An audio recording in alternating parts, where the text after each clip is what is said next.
नेपाल में विरोध प्रदर्शन का नया वीडियो भी सामने आ चुका है। ये बड़ी खबर आप जान लीजिए। नेपाल में विरोध प्रदर्शन का एक और वीडियो। विरोध प्रदर्शन में शामिल हुए थे हजारों छात्र। जय नेपाल का नारा लगाते नजर आ रहे छात्र।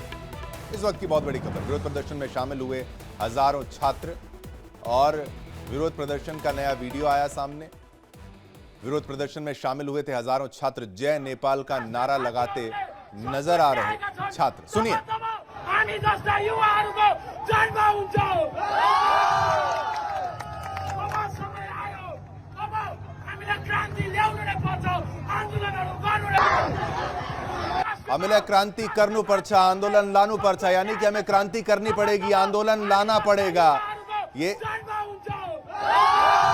आप देख सकते हैं कैसे स्कूल यूनिवर्सिटी के बच्चे वो भी यहाँ पर प्रदर्शन में शामिल हैं और लोगों को एक तरीके से ये कह रहे हैं कि भाई हमें ये संघर्ष करना पड़ेगा, हमारे भविष्य के लिए है और हमारे लिए है। और ये तस्वीर इस वक्त नेपाल की, जय नेपाल का नारा लगाते हुए नेपाल के झंडे के साथ। एक और बड़ी खबर नेपाल की आपको बता दें। कर्फ्यू को लेकर नेपाल में कल सुबह 6 बजे तक कर्फ्यू लागू और नेपाल में 6 बजे तक कर्फ्यू लागू रहेगा। कर्फ्यू के दौरान इमरजेंसी सेवाओं को छूट दी गई है। स्थिति में थोड़ा सुधार, अच्छी खबर। इमरजेंसी सेवाओं को छूट और सुबह 6 बजे तक कर्फ्यू लागू। कुछ हद तक शांति की बात भी आ रही है, लेकिन अभी भी स्थिति बेहद तनावपूर्ण है। भरोसा नहीं किया जा सकता, कुछ भी हो सकता है। स्पेशल फोर्सेस ग्राउंड पर हैं और स्थिति को और अच्छे से समझाने के लिए मेरी सहयोगी किरण न्यूज रूम से लाइव जुड़ चुकी हैं। किरण, जरा इस खबर को समझिए। कर्फ्यू अभी भी है, लेकिन सुना है कि हालात में थोड़े सुधार हुए थे, शांति की तस्वीर आई थी और नेता तो तमाम जो है वो भाग ही चुके हैं। बिल्कुल, देखिए थोड़ी बहुत हम कहेंगे कि स्थिति जो है थोड़ी बेहतर हुई है। जस्ट हम कह सकते हैं कि 0.1% के करीब है।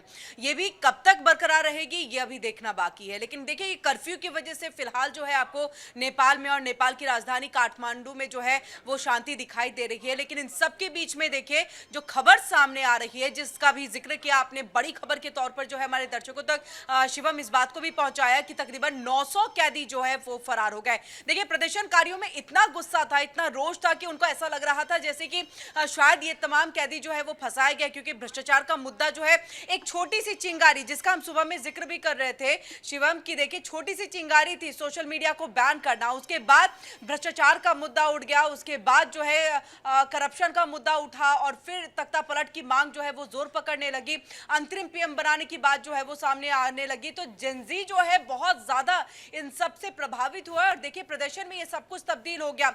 जबरदस्त वो तस्वीरें जो हमने दर्शकों को दिखाई थी कि किस तरह से आगजनी, इमारतों में आग लगा दिया गया, गाड़ियों में आग लगा दी गई और इन बीच में इनका गुस्सा जो है वो जेल पर भी फूटा। जेल को उन्होंने तोड़ दिया।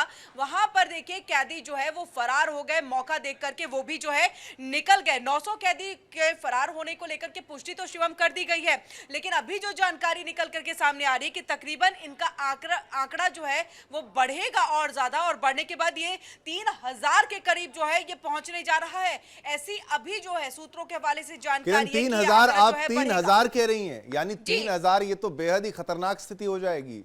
बिल्कुल शिवम, ये इसीलिए हम बता रहे हैं कि इसकी पुष्टि बस होना बाकी है, लेकिन अभी तक जो सूत्रों के हवाले से जानकारी है कि ये आंकड़ा और ज्यादा बढ़कर के जो है वो तकरीबन 3000 तक जो है वो पहुंच जाएगा। और ऐसे में देखिए पोखरा जेल से जो हम लगातार, आपने भी जानकारी दी है कि 900 कैदी फरार हो गए। नक्खू जेल से भी जो है वहां से फरार हुए, क्योंकि वहां पर आगजनी जो है वो कर दी गई।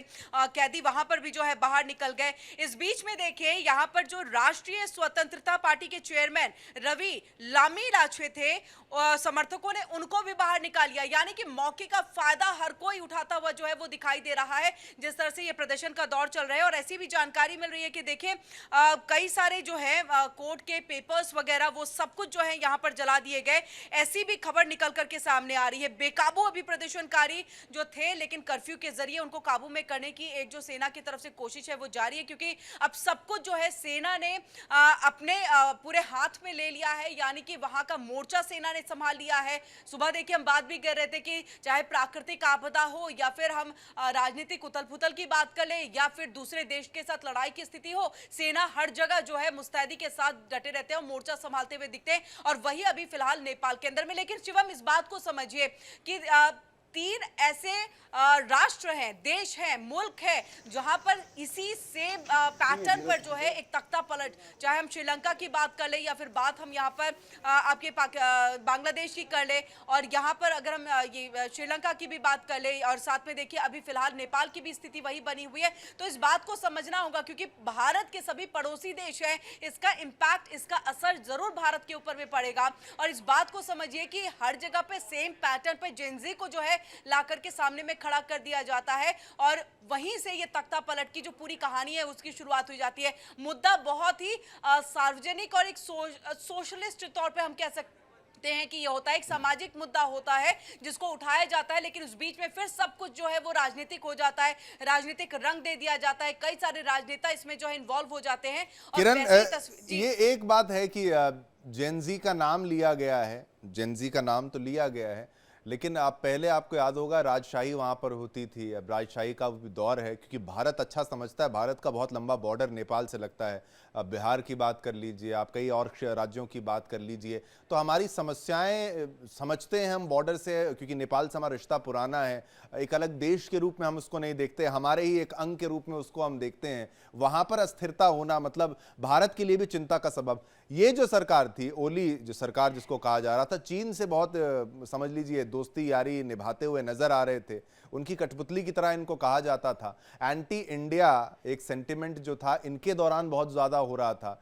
चीन से आते हैं और फिर हालांकि कोर्ट का फैसला है कि भाई टैक्स नहीं दे रहे, वो कंपनीज की अगर बात की जाए वो गलत है, लेकिन आपको नहीं लगता ज्यादा इंस्पायर चीन से हो गए और सोचा कि यहाँ पर भी हम लगा देंगे कर्फ्यू और ये बंद कर देंगे, सब कुछ बैन लगा देंगे और लोग स्वीकार कर लेंगे? ये बहुत बड़ी गलती वहां पर हो गई कि भाई वो डिक्टेटर थॉट प्रोसेस जो होता, तानाशाही रवैया इख्तियार करने का जो मंसूबा इन्होंने बना लिया था, वो इनका धराशायी हो गया। किरण, बिल्कुल शिवम, देखिए आपने बहुत सही कहा और बहुत चीज़ों को, क्योंकि चाइना का जो आपने कनेक्शन जोड़ा, हम चाइना को देखते, चाइना की कितनी खबरें शायद दुनिया तक नहीं पहुंच पाती हैं क्योंकि वहां पर भी बहुत चीज़ें जो है वो गवर्नमेंट के हाथ में है, गवर्नमेंट हर चीज़ को हैंडल करते हैं। आम लोगों के पास में वो स्वायत्तता नहीं है, उस तरह से स्वतंत्रता नहीं है कि वो हर सोशल मीडिया को इतने बेधड़क तरीके से जो है इस्तेमाल कर सके, जिस तरह से भारत में होता है, अमेरिका में होता है, अन्य देशों में जो है उसका इस्तेमाल किया जाता है, क्योंकि वहां पर सीधे सीधे तौर पर जो है वहां की गवर्नमेंट की तरफ से या आम पब्लिक को जो है कहा भी जाता है कि यहाँ की खबरें बाहर नहीं जानी चाहिए। कई सारे मीडिया हाउसेस जो है इस बैन से जो है वो बंधे हुए भी हैं कि क्या खबर दिखा सकते हैं, क्या नहीं दिखा सकते। तो इस तरह की बहुत सारी स्थिति जो है अब हम नेपाल में भी देख रहे थे। अचानक से देखिए, ठीक है, अब अपने लॉ को लेके आ रहे हैं कि नेपाल का कानून क्यों नहीं माना जाएगा, ये हम मान सकते हैं कि एक कानूनी, लेकिन इसके लिए विकल्प होते हैं। अचानक से आप सब कुछ बंद कर देंगे तो ये बिल्कुल भी जायज नहीं होगा। और आपके वक्त में हम जानते हैं कि सोशल मीडिया कितना जरूरी है, मांग है एक युवाओं के लिए, और उनके लिए तो वो है कि जब आप दुनिया से इससे कनेक्टेड हो सकते हैं, आपने दुनिया से बिल्कुल अलग थलग कर दिया। तो आप चाइना से इतने ज्यादा प्रभावित हो गए शिवम, जिसका जिक्र देखिए अभी आप कर रहे थे कि चाइना से बहुत, यही सबसे बड़ा प्रभाव जो है वो नेपाल की गवर्नमेंट के ऊपर में पड़ा और ओली यही चाह रहे थे कि यहां पर भी सोशल मीडिया जो है हम बैन कर दें और इसके पीछे का जो आधार है, बेस है, वो हम यहां पर एक कानूनी चीजों को लेकर के दे ताकि कोई सवाल जवाब ना खड़े हो, कोई इसका जो विरोध है वो ना कर सके। लेकिन ऐसा हुआ नहीं। अब मुझे लग रहा है ओली जो है इस बात को सोच रहे होंगे कि शायद मुझे जो है दूसरा ऑप्शन अख्तियार कर लेना चाहिए था, ये ऑप्शन मेरा सही नहीं रहा। चाइना में, चाइना की जो आवाम है, वहां के जो लोग हैं, शायद इस चीज को लेकर के खड़े नहीं होते हैं, विरोध नहीं करते हैं। वो किस तरह से हैंडल करते हैं ये अलग बात है, लेकिन ओली इस चीज को जो है वो संभाल नहीं पाए। ये चीन की बात अगर आप करें और आप नेपाल की बात करें तो नेपाल जो है वहाँ के लोगों के लिए जाना जाता है। वहाँ की फौज, अगर गोरखा रेजिमेंट की बात की जाए तो दुनिया की सबसे खतरनाक फौज के रूप में उसको माना जाता है। तो वहाँ के लोग हर चीज़ को इतने आसानी से डाइजेस्ट नहीं कर लेते, पचा नहीं लेते, मान नहीं लेते, और वह इतनी जल्दी जो वो बेवकूफ़ियाँ की जा रही थी, मुझे ये लगता है कि वो जनता ने ये जवाब दे दिया।